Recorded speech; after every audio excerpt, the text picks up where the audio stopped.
اللہ کے رسول صلی اللہ علیہ وسلم کی حدیث مبارکہ اور بہت سخت ہے کہ جس پہ حج فرض ہو گیا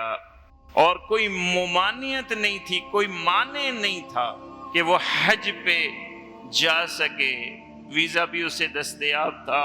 مال و دولت بھی موجود تھی، امن بھی تھا، کوئی پابندی بھی اس پہ نہیں تھی، وہ جا سکتا تھا، فلم یحج،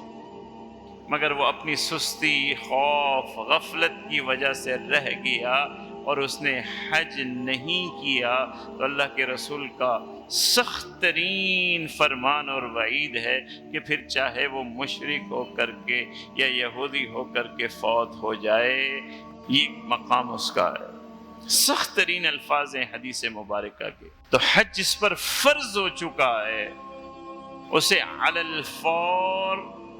اس فرضیت کو ادا کر دینا چاہیے،